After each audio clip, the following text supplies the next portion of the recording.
The drizzle had been falling since dawn, soaking the cracked asphalt of the small town street and washing the faded paint off the curb.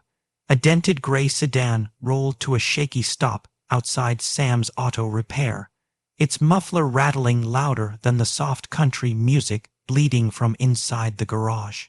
When the driver's door opened, a little girl with tangled chestnut hair peeked out from the back seat, hugging a threadbare teddy bear. She couldn't have been more than 6. Behind the wheel sat a young woman in her late 20s, her fitted jeans patched at the knees, and her pale pink sweater slightly stretched from overuse. Her hair, once beautiful, was frizzed from the damp air, and she bit her lip as though debating whether to step inside or just drive away. Inside the garage, Sam wiped his hands on a rag, leaning against the hood of a Chevy. A single dad in his mid-30s, he carried the quiet weariness of someone juggling bills, a 9-year-old son, and an empty fridge back home. His own boots were worn thin, soles patched twice, and his plaid shirt carried faint oil stains that never washed out. Yet there was something steady about his posture, a calmness in his broad shoulders that made people trust him. She hesitated at the doorway, brushing damp hair behind her ear before finally walking in. Hi, my car. It's making this noise and it stalled twice on the way here." Her voice cracked at the end, betraying nerves she tried to hide. Sam nodded, motioning her toward the counter. Keys. She handed them over, her fingers trembling slightly. As he stepped outside to start the car, he noticed the little girl peeking at him through the cracked window. Her cheeks were flushed from the cold, her coat too thin for early spring. She offered a shy, quick wave. He waved back without thinking. 5 minutes later, he returned. "Fuel pump's about shot," he said quietly. "If it fails completely, you'll stall out for good, but replacing it, it's not cheap." Her face fell instantly. How much? Parts and labor. You're looking at around $8.50. She blinked hard, lowering her gaze. Sam saw her chest rise sharply, holding back emotion. That's when he noticed the duct-taped strap on her purse and the corner of a grocery receipt sticking out. Highlighted total, $12.37. Something twisted in his gut. She started, then stopped, pressing a hand against her throat. "I can't afford that. Is there maybe a cheaper fix? Anything temporary?" Sam hesitated, then glanced at the little girl still hugging her bear in the car. He rubbed his jaw. "Listen, I've got a spare pump in the back from a scrapped Corolla. Same make, older model. It'll take me a couple hours, but I can put it in, no charge." She stared at him, startled. "No charge? You don't even know me." He offered a half-smile. "Doesn't matter. Someone helped me once, when I couldn't pay. I figure I owe the universe a few favors." Her lips parted, as though she wanted to argue, but she just whispered, "Thank you," so softly he almost didn't hear it. 2 hours later, Sam was finishing up when the little girl slipped into the garage, her sneakers squeaking against the concrete. She looked up at him with big hazel eyes, clutching her bear close. "Mister," she whispered, leaning close like she was sharing a secret. "She's my mom. Please marry her." Sam froze, socket wrench in hand, his throat tightening unexpectedly. He glanced at the car where her mother sat hunched over the steering wheel, scrolling through her cracked phone, oblivious to what her daughter had just said. Before he could reply, the little girl tiptoed back to the car. He swallowed hard, forcing himself to refocus on tightening the bolts. But something had shifted in his chest, an ache, a weight he couldn't quite name. As dusk fell, the air outside thickened with the smell of wet pavement and faint exhaust. Sam handed her the keys, shaking off the stray thoughts the little girl's words had stirred. "You're good to go," he said simply. Her eyes were glassy when she looked at him, and she brushed a strand of hair behind her ear. "I don't know how to thank you," she said softly. "It's been a rough few months. We just moved here. My husband passed away last year. Everything's been upside down since."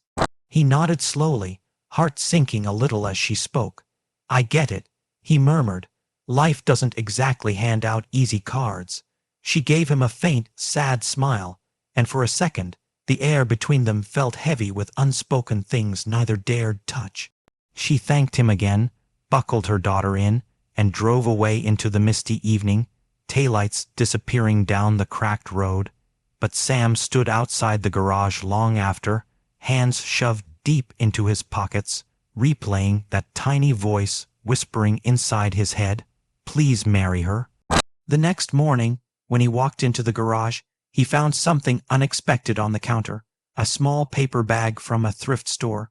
Inside was a folded thank you note in shaky handwriting and a single chocolate bar, its corner crushed. The note read, "For helping us when no one else would." He stared at it for a long time, the edges of the paper soft from her little girl's grip. He didn't know it yet, but life was about to throw them together again, under circumstances far more complicated and far more heartbreaking than fixing a broken car. 3 days later, the rain returned, heavier this time, sweeping down in silvery sheets across the cracked pavement outside Sam's garage. He was closing up for the night, his son Ethan waiting inside the office with his homework spread across the counter, when headlights cut through the drizzle. The same dented gray sedan rolled up, slower this time, coughing as it climbed the curb. Sam frowned, wiping his hands before stepping out. The driver's door opened, and she stepped into the rain without an umbrella, strands of damp hair clinging to her cheeks. Her jeans were soaked at the cuffs, and the leather strap of her purse was fraying worse than before. She glanced toward him with an expression caught between apology and panic. "Sam," she said, voice trembling slightly. I'm so sorry to bother you again, but I didn't know where else to go. The car just stopped this time. I think I killed it." Her little girl sat in the back, hugging her bear like it was an anchor in a storm. Sam walked to the hood, already knowing this was bad. He tried starting the engine, nothing. No sputter, no click, just silence, batteries dead. He said softly, then added after a pause, "But that's not the real problem." She rubbed her hands together, breath fogging in the cold air. "I knew it. I shouldn't have even bought this stupid thing, but it was all I could afford." Sam noticed how she kept blinking fast, fighting back tears she didn't want anyone to see. He hated that look. It reminded him too much of nights when he'd counted change at the grocery store while Ethan stood by holding a box of cereal they couldn't afford. He leaned against the hood, crossing his arms. "Look, I can tow it back, see what's going on, but honestly, at this point, it's probably not worth fixing." She pressed her lips together hard, nodding slowly. "I figured." Ethan came out of the office a shy 9-year-old in a hoodie 2 sizes too big. He glanced at the little girl in the backseat, gave an awkward wave, and she waved back timidly. Sam caught that, a flicker of something soft passing between two kids who understood each other without words. "Do you have anyone who can pick you up?" Sam asked. She shook her head, embarrassed. "No, we don't really know anyone here yet. I just started a part-time cleaning job downtown and between daycare and rent." She stopped herself, catching the spiral before it unraveled in front of a stranger. "I'll figure it out," she added quickly, forcing a smile that didn't quite reach her eyes. Sam looked at her for a long moment, rain dripping off the bill of his cap. "Come inside," he said finally. "Get warm while I grab the tow." Inside the garage office, the heater hummed faintly. The little girl sat cross-legged on the worn couch next to Ethan, showing him her bear, while her mother hovered awkwardly by the counter, twisting her purse strap between her fingers. "You don't have to do this," she said after a moment, watching Sam coil the tow cable. "I feel like I'm taking advantage." "You're not," he replied without looking up. "Sometimes people just need a break. Doesn't mean you owe anybody anything." She studied him quietly, as though memorizing the lines of his face, his hands, the faint oil stains on his shirt that no amount of scrubbing could erase. Once the car was towed back, Sam told her gently, "I'll keep it here overnight. Give it a once-over. But honestly, you should start thinking about a different ride. Fixing this one's just burning cash." Her shoulders slumped, and for a moment the weight she carried showed in full. "I can't even afford this month's rent," she whispered, almost to herself. That hit him harder than he expected. He wanted to say something, offer something, but he hesitated. He'd been there. He knew the pride that made you swallow your desperation and smile through it anyway. Before he could respond, her little girl tugged on his sleeve, standing on tiptoe to whisper, "Please don't let Mommy cry tonight." He froze, throat tight, and nodded without speaking. An hour later, after making sure they got home safely, Sam found himself sitting in his truck outside his own place, staring at the worn welcome mat and thinking about the note she'd left him before, the chocolate bar, the way her voice trembled when she said she had nowhere else to go. The next day, he made a decision that scared him a little. During his lunch break, he called a friend from high school who ran a used car lot just outside town. They'd helped each other before, trading labor for parts. This time, Sam asked for something bigger. "Look, Mike, I need a reliable used car." Sam said, "Something cheap, not for me. Someone's in a bad spot." Mike hesitated but eventually sighed. "I've got a 2010 Civic, clean title, engine solid. Tell you what, take it for $500, no markup. But only because it's you." Sam stared at his own bank app later that night, the balance dipping below comfortable after transferring the money. He didn't care. 2 evenings later, he called her.